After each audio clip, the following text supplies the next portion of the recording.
The 2021 Basketball Hall of Fame class was announced, and perhaps the name that caused the most debate was Detroit Pistons great Ben Wallace. I'm Robin Lundberg here with Ben Pickman and Wilton Jackson. And guys, when you see Ben Wallace's name, it stands out to me, four-time Defensive Player of the Year. Helped the Pistons beat Shaq and Kobe in 2004. So I don't have a problem with the selection. However, Wilton, he did only average just over 5 points, just under 10 rebounds per game in his career. I could see people saying, he didn't do it long enough at a high enough level and questioning the selection. Do you think there should be any debate over Ben Wallace getting into the Hall of Fame?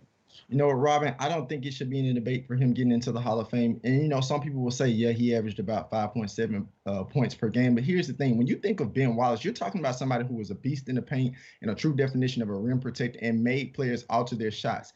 And to the point that you made, him helping the Pistons beat the Lakers in that final series, like that was crucial. That was a team that featured Chauncey Billups, Rip Hamilton, Tayshaun Prince, Rasheed Wallace. Like, yeah, a lot of those other players got, the key contributions for that team. But Ben Wallace was a huge factor, whether if he was rocking the braids or the afro. Like, his impact on that team and that championship, one of three championships that the Pistons have in their entire franchise history, like, that's huge. And I definitely think that Ben Wallace deserves a spot in the Hall of Fame. Well, look, if you're telling me the best defensive teams I've ever seen, I might answer with that Pistons squad. And they were sort of one of those exceptions that proves the rule championships in the sense they didn't have super duper stars, but they basically had an all-star at every position. And that includes Ben Wallace, Ben.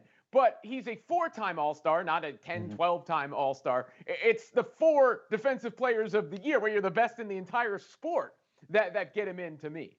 Yeah, I mean, I agree with you, right? Ben Wallace is getting in for the highs of his highs, right? That is why for a 5-year span between 2001 and 2006, he won 4 Defensive Player of the Year awards. And do you know what he did in that year? He didn't win the Defensive Player of the Year award. He led the Pistons to a championship and was the foundation of that defense and everything that they did. So that stretch alone is why Ben Wallace is making the Hall of Fame, right? He was a great shot blocker, a great rebounder, but we've seen other great shot blockers and great rebounders in the NBA, but what we haven't seen is someone put together a stretch the way he did, or we've seen it very rarely, rather, right? Ben Wallace is not getting in because of the real longevity, say, of his career, though he, ended up having a pretty successful 15-plus year career, but it's that peak and how dominant he was when he was at his best, which is why he's a certainly deserving candidate, and it's great to see someone like him go undrafted, be a defensive first player, someone who could never shoot free throws, really didn't have much of an offensive game.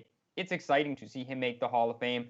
It's a welcome surprise, and I'm glad he is getting in for what he did on the Piston teams, which, as you mentioned, Robin, are really an anomaly in the basketball history, modern day at least. Yeah, I mean, certainly deserving. I just don't think, you make like Ben Wallace and reject the notion that it's as surefire as some of the other cases that we've seen. But he is now the answer to a trivia question as well, the first and only undrafted player to make the Basketball Hall of Fame.